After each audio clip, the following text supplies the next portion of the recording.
the kind of project like this, we get to go all over the United States for a couple of years.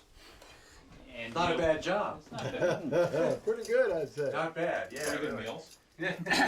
Wow. Well, pretty good. Well, you know, average out. If this is the top, you know, you got some bad ones. It averages out to pretty good. Okay, I'll take that. Just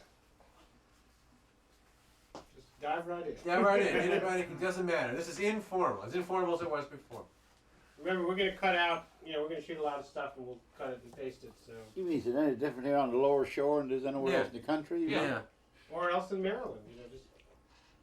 Fred, you know more about politics than anybody else around Well, here. let me put it this way. I think that rural politics is pretty well the same whether you be in the state of Maryland or in South Carolina.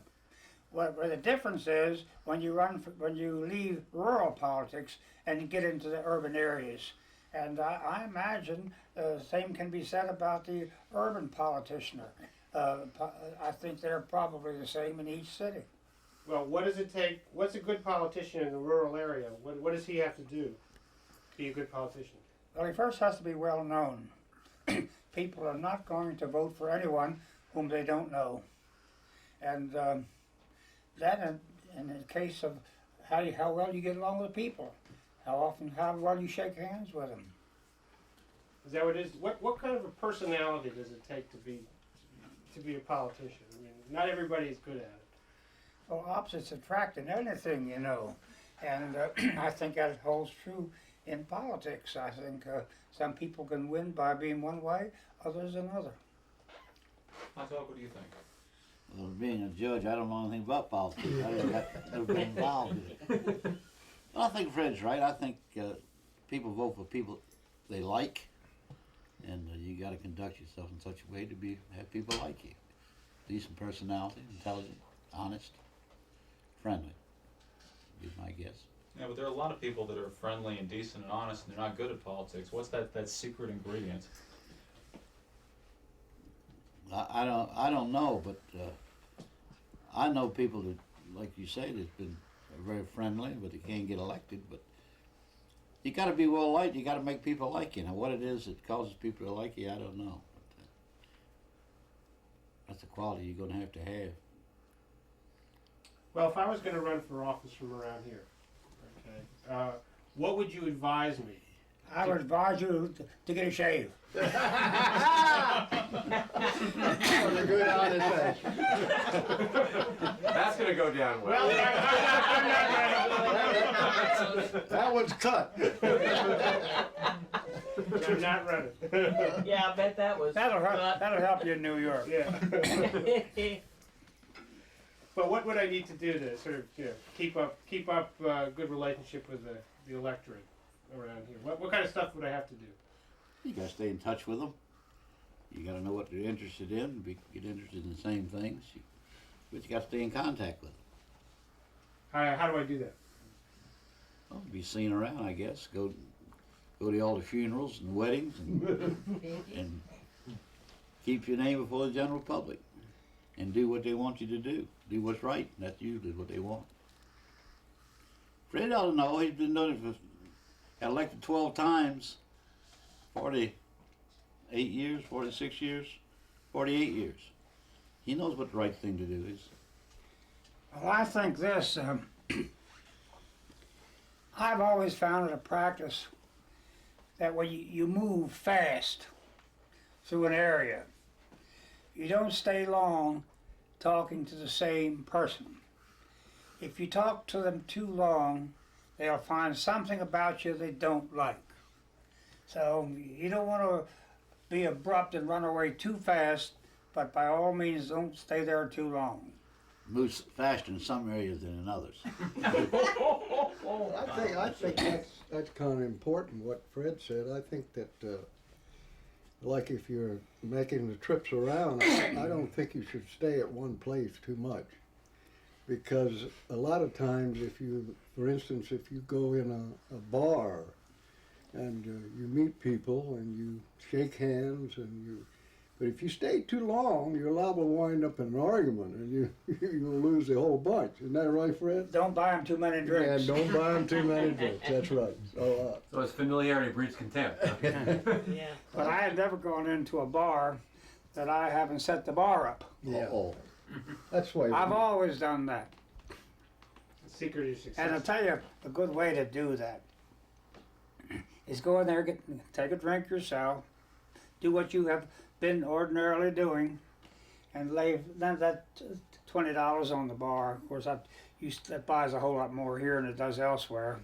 Don't tell them a thing in this world, but the bartender keeps on giving them drinks, and but you're gone 10 miles away. Who buying these drinks? Thunder Marcus is But buying if these you stay, drinks. if you stay there too long, somebody's going to get in an argument with you. Yeah, you and the fact that they might even cuss you. He's too tight, to give us a drink, and all of a sudden the free drinks come. Yeah.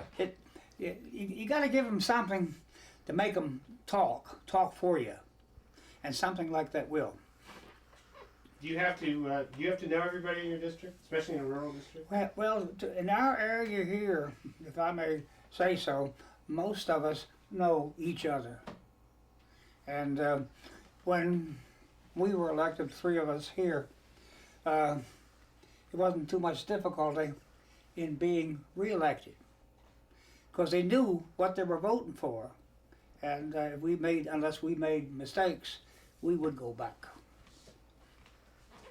So when you'll go on your line and shaking hands and greeting people, will you know all the children and you know how everybody connects up to each other? you know somebody in the family, I bet you. I bet you can, just about every family in your county, you may not know the individual, but you know his granddaddy or you know somebody in the When family. you get to be 80 years old, like I am, you'll know more about the grandfather than you will the grandchildren. I think if you're in a crowd, you kind of, and you're not quite sure, you kind of feel them out, and by feeling them out, you'll find out that there's somebody in that family that you know, and then you're home, you're there, and then you start dwelling on that, and you get the whole crowd interested. And Now, how did y'all learn this? Did you have you didn't go to politician school? Did you? we had the hard knock politics. We learned it the hard way. We just, I started, somebody asked me to run, and came to me and asked me to run, and years ago, my father had run under the old law, old guard. I'm talking about 65 years ago now, and he was beaten, and whether he was beaten inwardly, I don't know, but my uncle also ran. He was beaten, and I thought, well, they've asked me to go, and I can't do any more. If I win, I win, and if I lose, I hadn't done any worse than the rest of the family, so I won. And then after I won and was there 4 years, I said, well, I'll try it one more time. I'll be the first along with 2. So I went for 2, I made it. I went for 3, I made it. I went for 4, I made it. I went to 7, then I quit. So I don't know, I've been lucky, I guess. Now Fred's, he's been great. He hasn't been lucky. Well, let me say this. Now, Lloyd and I ran 4 years before Lloyd, and both of us had a terrific advantage. Both of us came out of a war. I from Europe, and Lloyd Simpkins here from the Pacific.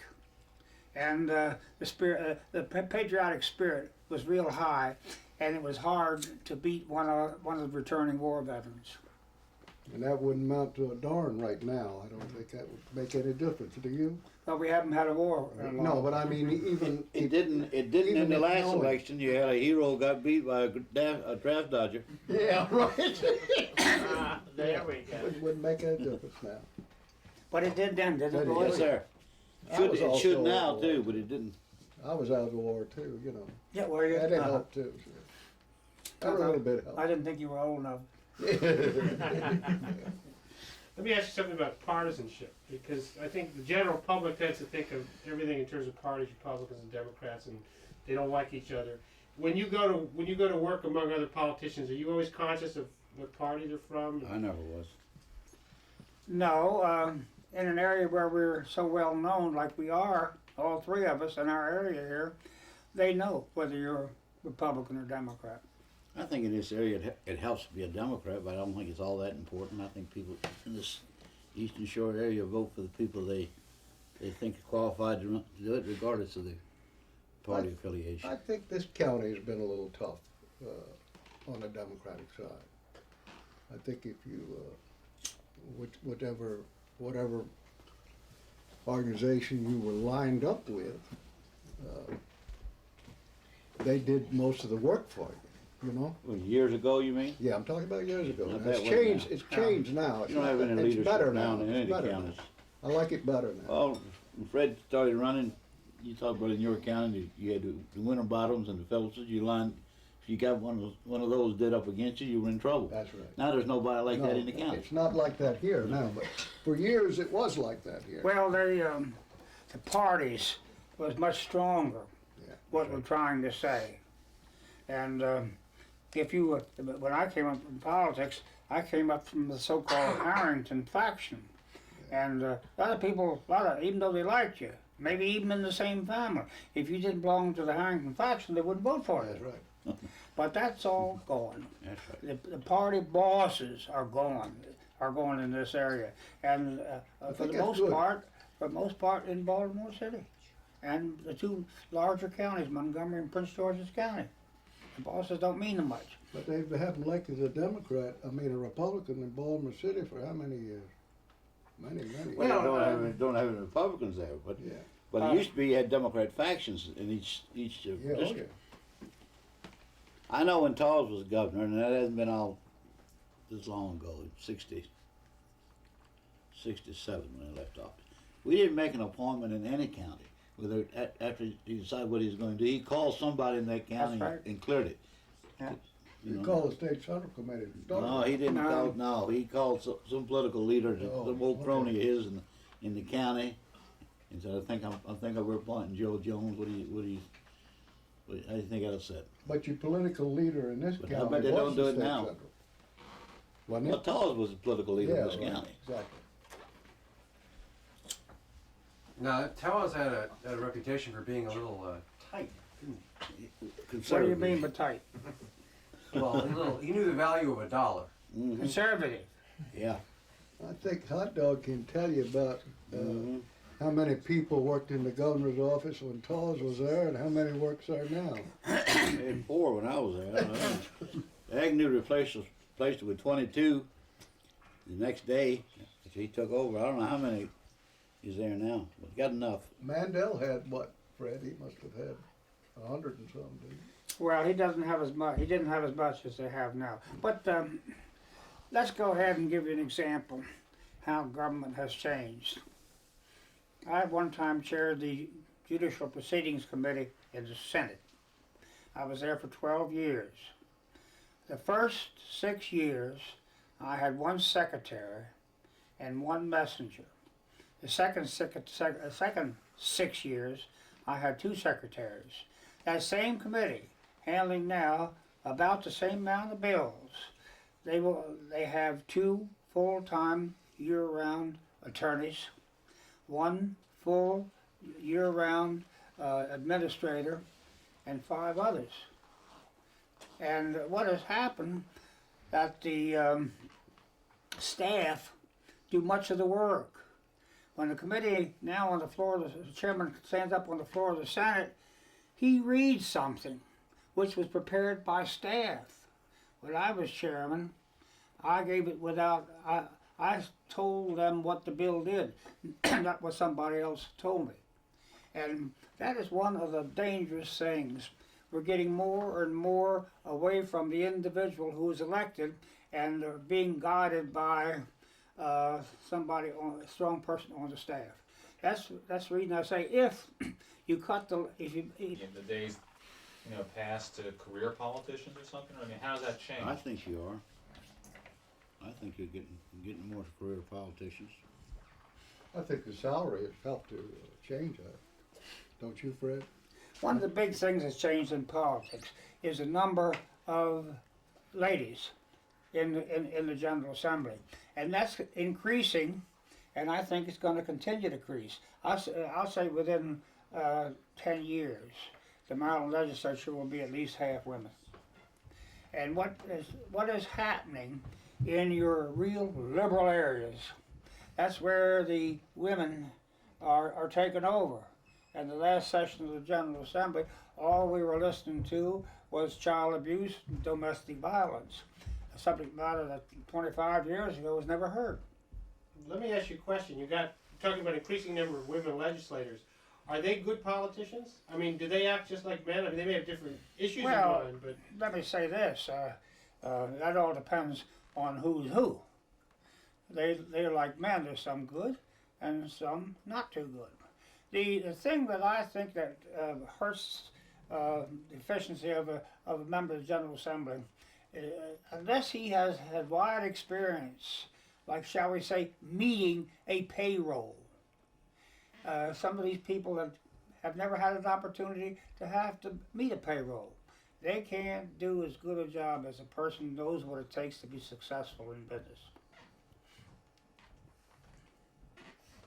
Well, they're moving away mostly from the thoughts of what a businessman thinks. They're moving more liberal, the whole thing is a more liberal way than it used to be. Well, a businessman now can't afford to stay in the legislature. No, he It- can't it's- stay there. It's not only the 90 days, they got a lot of work Yeah. in the off season, so to speak. Well, we meet about twice a month during the off session. And what you must remember is I represent an area of 100,000 people, and there's 100 miles from one end of my area to another.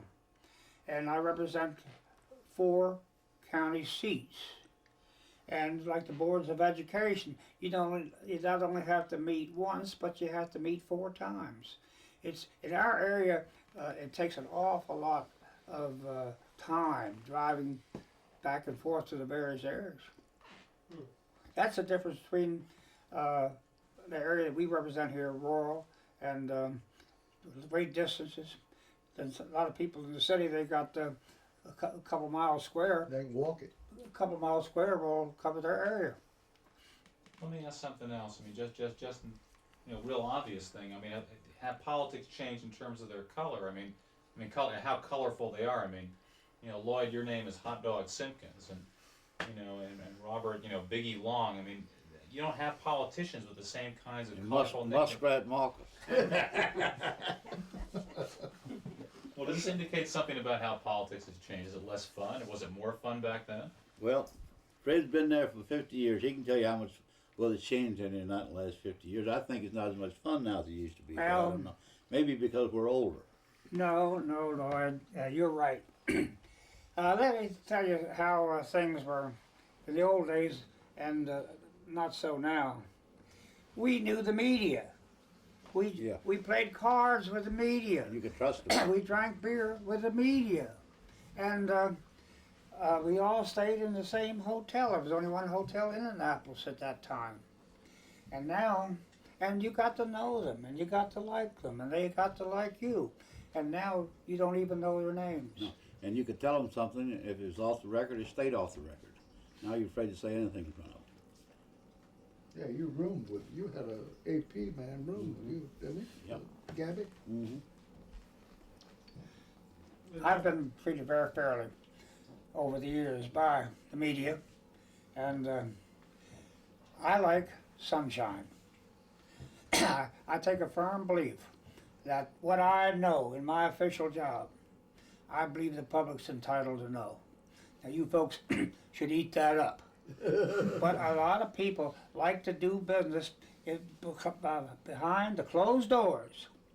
And then they come out and meet the press, it's all canned and everything runs real smoothly. You don't hear the arguments that describes both sides of an issue. I never did have any trouble with the media. I think as long as you level with them, you're all right.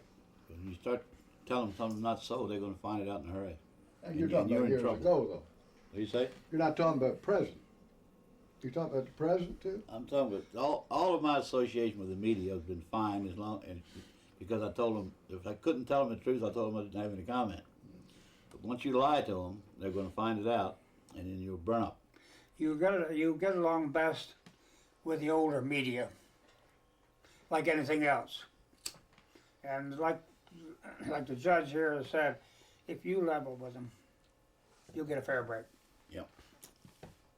Do you find out, since you are now obviously one of the senior members of the delegation, do you find younger politicians who are coming up, do they look to you for advice? Do you give them advice? They look to you for a while. Some of them not too long. I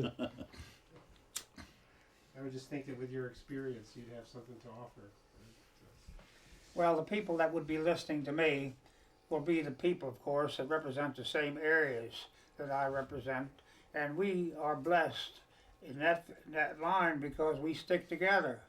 Some of us older heads suggest let's not have any jealousy among the few of us that do represent the rural areas. We can't afford to be mad at each other.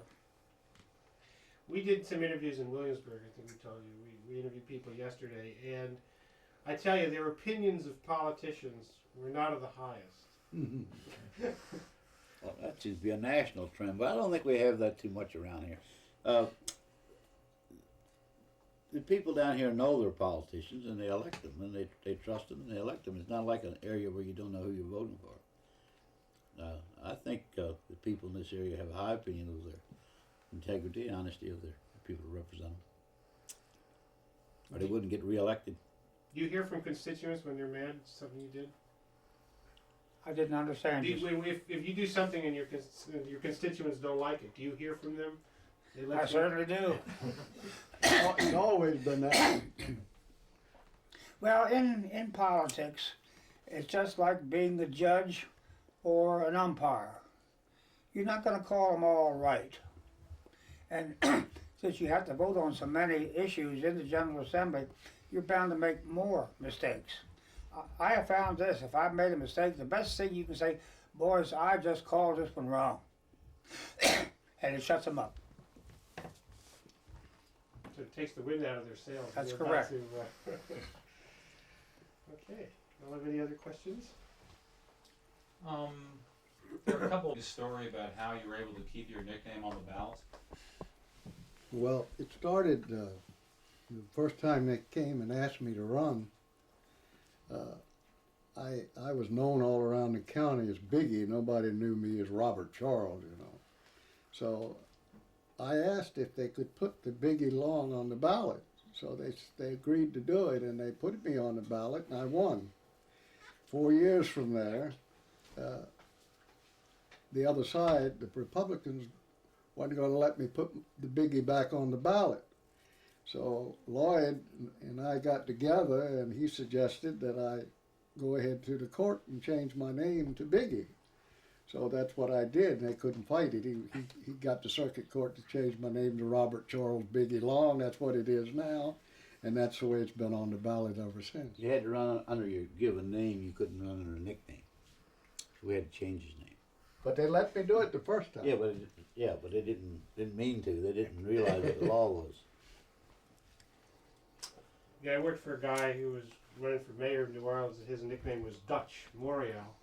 And they were contemplating getting a legal name change so that could appear. So, Well, that's what we did. We changed mine to Robert Charles Biggie Long. And I've never changed it back. It's still that. Follows you around now. Yeah, it follows me around. I want to try something, but I need to ask Andy about it.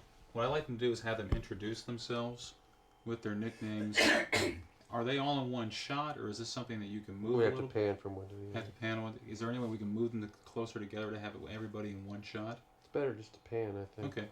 Well then, how about this? Can I have you the three of you guys just introduce yourselves, and just who you are? come in or out. Now's a good time to do it. She's upstairs. Oh, okay.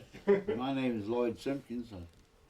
Nickname is Hot Dog. I'm a retired circuit court judge.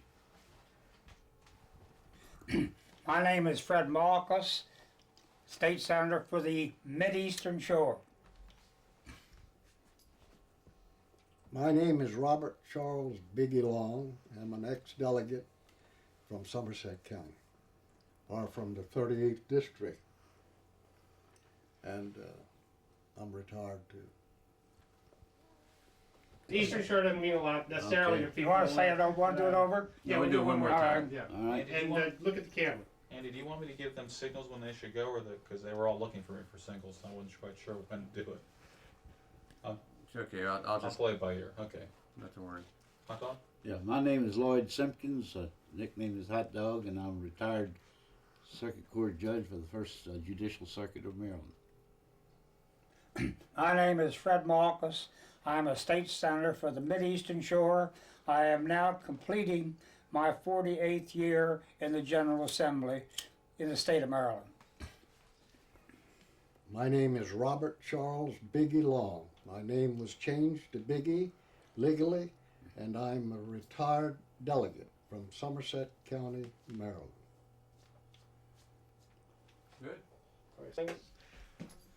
Is that, Yeah, my father, my whole family, my grandfather was a Democrat. He wouldn't let the Baltimore News American, it was a Republican newspaper, wouldn't let anybody bring it in the house even. Couldn't do it. Never voted for except one Republican in his life, he claimed. what about your family? Is your family, would you call yourself a political family? Well, I've always been interested in government, interested in politics. My dad was a member of the House of Delegates in the early 1920s. But, just interested in government, the entire family. How about the younger generation in your family? My daughter judges of the Orphans Court, chief judge, elected 2 terms, going to get elected again this fall. Political families. Were there any big political families on the Eastern Shore? There used to be a lot of big political families, Mm-hmm. but right now there is no such a thing. Why? What happened? People became more independent, thought more for themselves, did not follow as strongly as they used to follow in the past. So it just sort of, I mean, the family dynasties kind of crumbled, or were they just people weren't interested in politics anymore, or? Well, I would say that with the coming of the radio and the television, people became more independent and didn't depend on somebody telling them how to vote.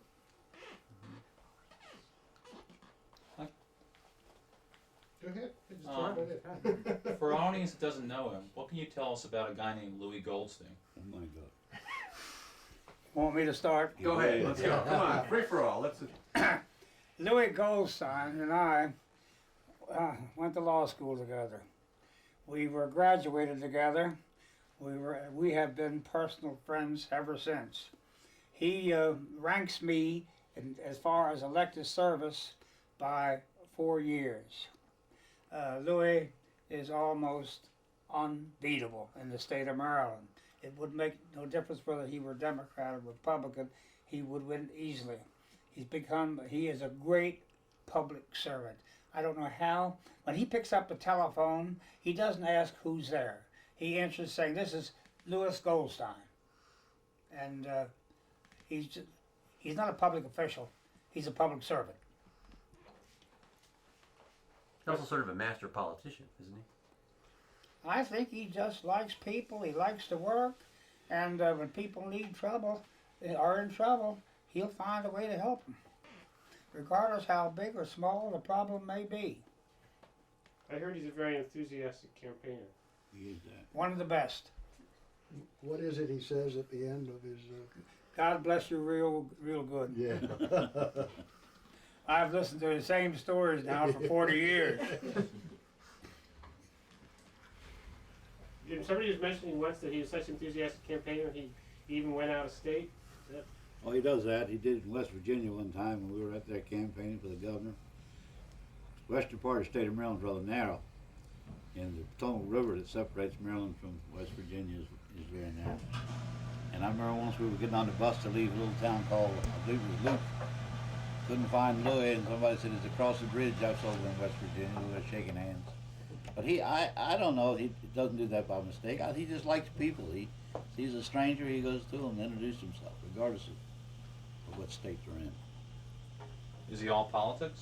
No, he's one of the brightest individuals you'll ever meet, and very competent, very capable.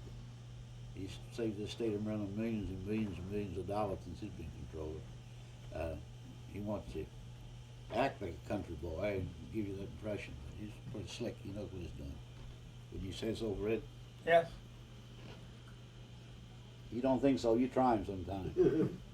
I think he's smart. I think he majored in chemistry in college. I think and then went to law school. Now he makes, when he talks to you, he makes mistakes in his grammar, but I think he does that on purpose. Still calls it the fiscal year and all that kind of stuff. I've never known anyone, Physical year, he calls it. Physical. like I started to say, I have never known anyone like Louis Goldstein. He's all of his own, and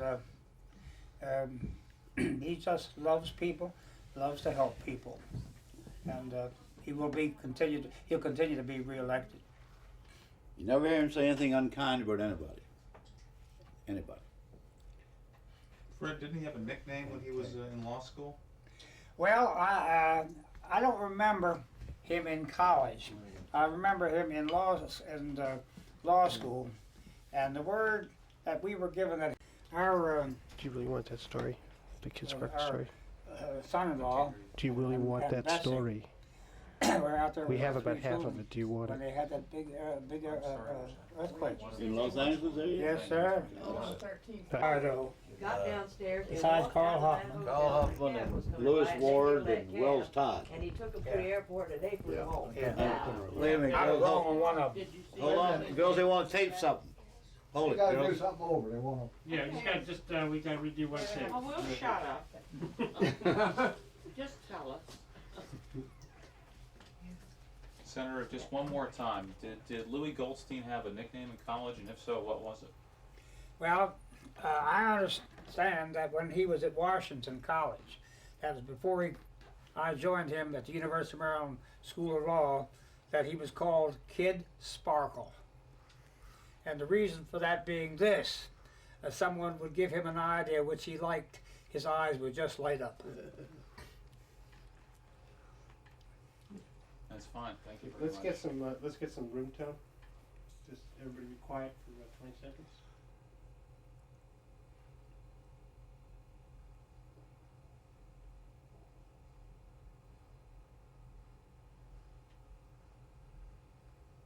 For music. Yes, sir, he plays You fellas, guitar. if you There's an antique been shop watching somewhere because the hotel over the was years, open. you know, Hank got to be right high in the media field.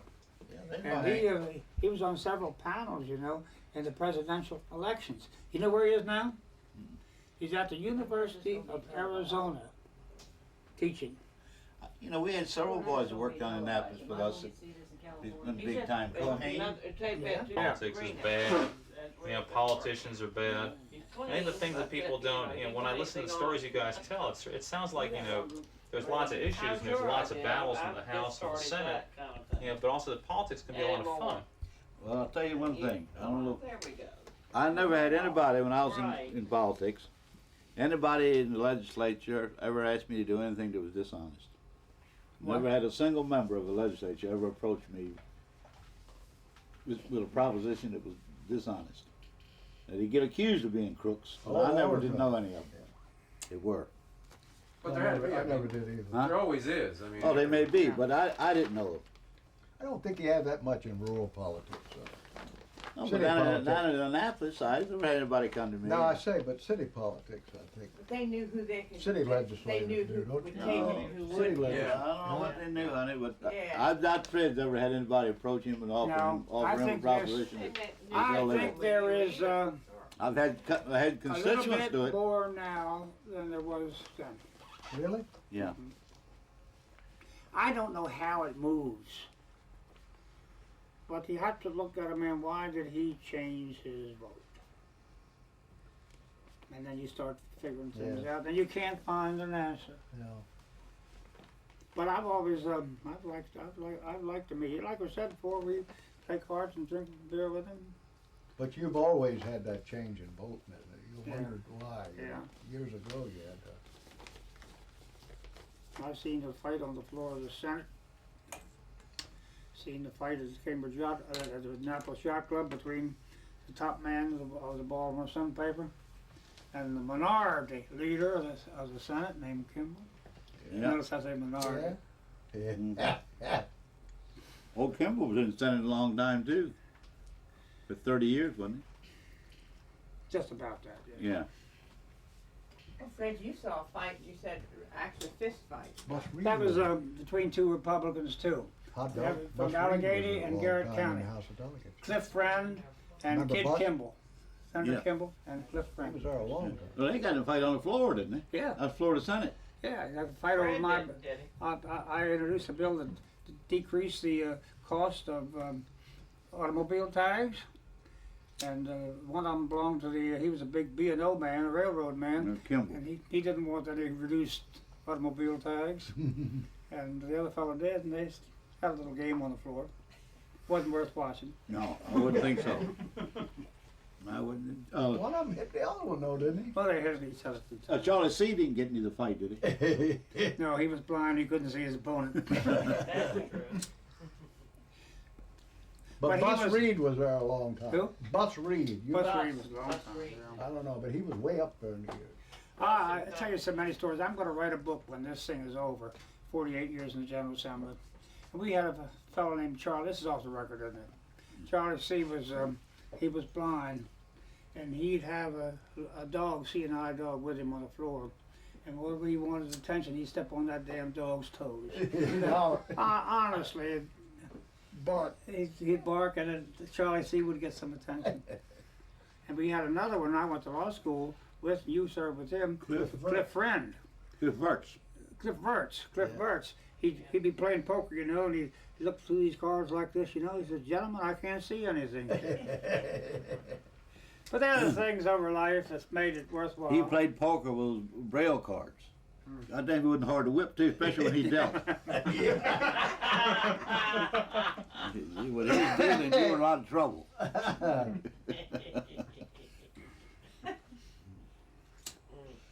Well, you didn't get all of us. We got some of us. Are you going to stop in and see Baker? Walter Baker? He's a senator from the Upper Park. Thompson recommended him, but There was only one red vote up there, and that was Walter Baker. What airport was that? Friendship? BWI. You want to name it after Schaefer? Other? Yeah. Thing will blow up. what do you think about Is he that? gonna, is he gonna run again? Huh? Is he gonna run again? Yeah. Excuse me, I didn't. There we go. No, I'm sorry, I cut you off. What did you say? You were asking, if Baker was going to run it. Yes. No, I was just wondering about that habit of naming things after governors and politicians, and seems to be a lot of that around here. The most successful man at that was Tawes. Have you ever stopped to think how many different buildings and things are named after Mildred Tawes in this state? A lot of them. Everywhere you go, Yes. boats. Colleges, Yeah. remember? Now Buildings. you don't see any Tawes, named after Hughes. Huh? No, Taz, you know, nothing. Taz was a friendly man. I mean, like I said, he'd call me 7 o'clock in the morning. If, he couldn't get me the day before. Fred, what's on your mind? I mean, hell, when the governor will do that, you're right close to him. That's what made him And a he's close to successful you. politician. Fred, that's what made him a successful politician. Well, he had every confound volunteer fire That's company what he did. in the state of Maryland behind him. Every fireman, volunteer fireman, loved him. Why? Because he'd been president of the State Volunteer Firemen's Association as a younger man, and he worked that. He used that as a tool to get elected. He was interested in volunteer fire department. Don't misunderstand me, but he knew how to handle it. Anytime you go in a county, in every little community, you got 20 to 30 men that are rabid supporting you, like volunteer firemen are. They stick together too. Volunteer firemen do. Very, and they're very free in their thoughts, That's right. not led. You go in a little community and you got 20 or 30 men that's with you, they can do you a lot of good. You got families. One of the strongest ones in Worcester County too. That is strong. That one in Cambridge used to be a damn Yeah. powerful fire department. Well, the rescue fire company's not as strong as it used to But be. Worcester's still strong. Are they? Well, that sounds like one of the ways to be able to be keys to Yeah, success is to that- be able that to should have have been some sort of brought group in. of people every place that'll be that you can talk to, that you might be able to count on. What we failed to tell you that around here, one of the easiest ways to meet people is go to the communities that have oyster suppers Church. and chicken suppers, volunteer fire companies, churches, and things like that. You can, they're there, you're there, and the people are glad that you patronized them, and they'll give you a friendly ear. That's a good way to go ahead and meet them. Yeah, Maggie, ready to go home? that's still popular, isn't it? Yeah. There's also that, isn't there a fair July 4th down in Chrisfield? That, In July, they have that Tall's Crab Feast down there. Not the 4th, I don't think but it's in July. Yeah, all the politicians all over the state of Maryland come to that. And you can go ahead and get Everywhere. more, you can get more local votes to go by. That's where you ought to go. So you can get Really? more Yeah. local votes than you can by going to a small gathering. That's 'Cause right. most of the people you see there are not from our area. That's right. That's right. Mostly state. Yeah. Well, statewide politicians go to it. That's They go so. there. Yes, it's mostly statewide. I've been hearing about that for years. Yeah, Maybe we'll and come back it's to a that. nice affair too. Yeah. Besides, Yeah. Have you, either one of you spent any time in Maryland? A bit. Baltimore City mostly. What part? that's not Maryland. Palmer City, but we, And we were Senator? Yeah. Around there? That general area. Well, did you have relatives in Dorchester County, Fred? Yeah, well, that happened, my father and mother were divorced when I was 3 years old. My father's sister had moved from East Baltimore and bought a farm. In The Dorchester? same farm where I now live. And my uncle and my aunt had just lost their little girl. The constituency. Yeah, they're all related to it. Let me tell you this story. About 2 years ago, I'm sitting in my law office, and a lady with broken English is on the other line. She says, I have been living in your country since 1966. I live on Long Island. And riding around in Maryland, we saw on the map a bridge with the same maiden name as my maiden name. Malkus, M-A-L-K-U-S. Do you know anything about that person? Well, I told them yes. And they said she was, and by talking to her, I knew that we were of the same family because of what my grandfather, who came from Germany in 1867. So we got talking back and forth, and they wanted to go ahead and look. They wanted our family tree over here, and I gave it to Betsy, gave him, and so forth and so on. But that's not the story I wanted to tell you. M-A-L-K-U-S. It's an unusual German name, Mm-hmm. not very unusual. But in 200 years ago, that name was spelled M-A-L-C-H-U-S. And if you'll study the Bible, St. John's, you'll find out that at the crucifixion of the Christ, Simon Peter got in an argument with a slave of one of the high priests and cut off his ear. And his name was spelled M-A-L-C-H-U-S. That damn Hitler, God knows what he must have done to dig up people's background. And they saw that M-A-L-C-H-U-S in the Bible. It's logical to believe that's a Jewish name. And they had to go back to 1600 to prove that our family They weren't Jews. was not Jewish. Yeah. And they sent us enough official information. A lot of stories go around, but they sent us a lot of official information that there's no question about that they were under scrutiny. Can you imagine? They was checking on him, wasn't they? He was going back. Yeah, there's a lot of Politics a lot, that you really love. Thoroughly enjoyed it. I still enjoy. Thoroughly enjoyed it. I liked it all right. Let me say this. You can't win as long as some of us have won if you didn't like it. Because I'll tell you one thing, it's a pain in the rear end to have to go to a lot of these things when you don't want to go. I tell you, I enjoyed the legislature enough that if I would have done it for nothing if I could have afforded it. You know, if I had the income. He And did get next to nothing. I think the most we ever got was $2,400 a year. he was in the General Assembly and going to law school at the same time. We're proud. We're just as proud as we can be. Our incomes is not as great as a lot of areas, but Living conditions are. but Our living conditions are. yeah, well, yeah. They talk about gun control. Look around here, all you're gonna see is guns. And I think we need some hat control around here, actually. I like to tell them our area has plenty of guns, many more guns than you folks have, but we don't have the crime that you have. What's that prove? These guns don't kill anybody.